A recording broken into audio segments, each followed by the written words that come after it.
Hello everyone, দেশ ও দেশের বাইরে থেকে যারা আমার ভিডিও দেখছেন সকলকে আমার ভিডিওতে ওয়েলকাম জানাই। আজকে অনেক দিন পর ভিডিও আপলোড করছি। এতদিন ভিডিও দেওয়া হয়নি কারণ একটা সিরিজ দেখছিলাম। সেই সিরিজটা এত বেশি এক্সাইটিং লেগেছে আমার কাছে যে ওখান থেকে বের হতে পারছিলাম না। অবশ্যই এখনও সেটা শেষ হয়নি, বাট মনে হলো আজকে একটা ভিডিও দেওয়া খুব বেশি প্রয়োজন, সেই জন্য আজকে ভিডিওটা দিচ্ছি।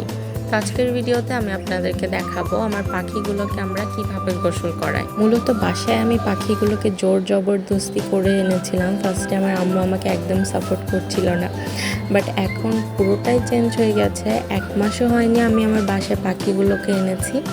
আনার পর প্রথম কয়েকদিন আমি বেশ ভালো দায়িত্ব পালন করেছি, তবে এখন একদমই পাখিগুলোর দিকে আমার নজর দেওয়া হয় না, কারণ পুরো দায়িত্ব এখন আমার আম্মুই নিয়ে নিয়েছে। আমার চেয়ে অনেক বেশি ভালোবাসা আমার আম্মুর এই পাখিগুলোর প্রতি। কোথায় থেকে দূর্বা ঘাস, সজনে পাতা, আরও বিভিন্ন টাইপসের শাক, আরও যা যা পাখিদের পছন্দ সব কিছু নিয়ে আসে। ইভেন আমি প্রায় অনেক সময়ই দেখি আম্মু বিভিন্ন ধরনের ভিডিও দেখছে বা রিসার্চ করছে কীভাবে পাখিকে ভালো রাখা যায়, সুস্থ রাখা যায়। বলতে গেলে এরকমই হয়। আসলে এখন আমার আম্মুরই পাখিদের বেশি যত্ন নেওয়া। তো আমার পাখিদেরকে আজকে আপনারা এতক্ষণ ভিডিওতে দেখলেনই কিভাবে গোসল দেওয়া হয়েছে। আম্মু কোথা থেকে জানি অনেকগুলো দূর্বা ঘাস নিয়ে এসেছিল, আর একটা বাটির মধ্যে বেশ কিছু পানির মধ্যে সেই দূর্বা ঘাসগুলোকে চুবিয়ে রাখা হয়েছে। এবং ওরা তো দূর্বা ঘাস খেতে খুব পছন্দ করে। ওদেরকে এমনি দূর্বা ঘাস দিলে দেখা যায় কিছুক্ষণের মধ্যে বাটিটা একদম ফাঁকা হয়ে যায়। ওরা খুব পছন্দ করে, খুব তাড়াতাড়ি খেয়ে ফেলে।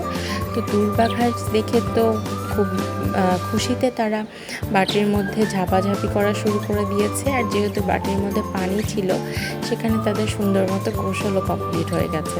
তো আপনারা যারা নতুন পাখি নিয়েছেন, পাখি পুষছেন, তারা আপনাদের পাখিকে এইভাবে গোসল করাতে পারেন।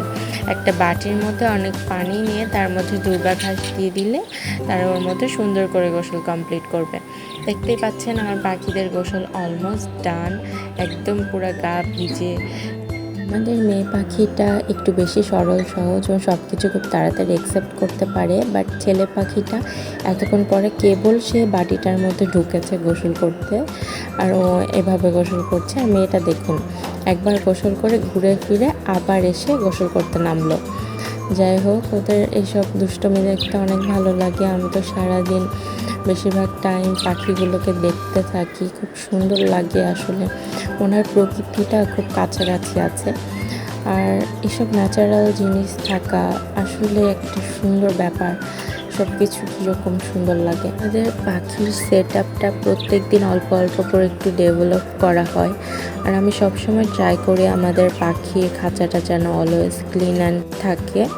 সো ওদেরকে ক্লিন রাখার জন্য সব ধরনের কাজ করা হয়। আমি প্রায় 2-3 দিন পরই যে পেপারটা পেছানো থাকে খাঁচার মধ্যে, সে পেপারটাকে চেঞ্জ করার চেষ্টা করি। সব কিছু একদম পরিপাটি রাখার চেষ্টা করি।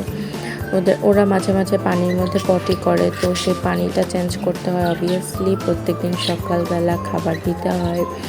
আর মাঝে মাঝে এর আগে আমরা বিভিন্ন টাইপসের শাক ওদেরকে দিয়েছিলাম, সেসবের ভিডিও করা হয়নি আনফর্চুনেটলি, বাট আমি সামনে দিব ইনশাআল্লাহ। অ্যান্ড আজকে গোসল করানো হলো। এর মধ্যে অনেকবার ওদেরকে দূর্বার ঘাসটাকে খাওয়ানো হয়েছে।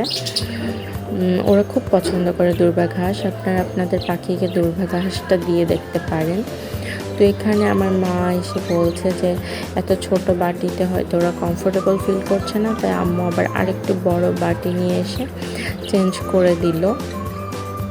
এই যে এবার ওরা আরও বেশি মজা করে গোসল করতে পারবে, বাট আজকের মেবি ওদের গোসলটা ডান। তবুও একটু পর আবার দেখতে পাচ্ছিলাম ওরা পানির মধ্যে ডুবাডুবি করছিল। পাখিগুলোকে গোসলের পরে কি সুন্দর ফ্লাফি লাগছে না? আসলে ওদেরকে সব ধরনের কমফোর্ট দেওয়ারই চেষ্টা থাকে। যেমন ওই পাশে কিন্তু পানির মধ্যে অনেক ঘাস আছে, তবুও আম্মু এই পাশেও একটা বাটিতে শুকনো ঘাস ছোট করে কেটে দিয়েছে যেন ওদের খেতে অসুবিধা না হয়। তো এখানেও ওরা খুব মজা করে খাচ্ছে। এই বাটিটা কিন্তু খুব তাড়াতাড়ি শেষ হয়ে যাবে, কারণ ওদের ঘাস অনেক পছন্দ। দেখুন আসলে কতটা পছন্দ করছে, ওদের খাওয়া দেখলেই বুঝতে পারবেন। আপনারা আপনাদের পাখিদেরকে দিয়ে দেখতে পারেন এই ঘাসটা ওদের কতটা পছন্দ। আমাদের পাখির খাঁচার সেটআপটা হচ্ছে এমন অবস্থায় যে আমার টেবিলটা মানে আমি এখানে বসে থেকে স্টাডি করি আর একদম অপোজিট পাশে পাখিরা থাকে। তাই বলে এমন না যে ওদেরকে সারাদিন একদম স্পেস দেওয়া হয় না। আমি সারাদিন বাসায় সেরকমভাবে থাকি না, হয়তো কখনো ডেইলি ব্লগ দেখলে আপনারা দেখতে পাবেন আমার বাইরেই বেশিরভাগ স্টাডি পারপাসে বাইরেই থাকতে হয়।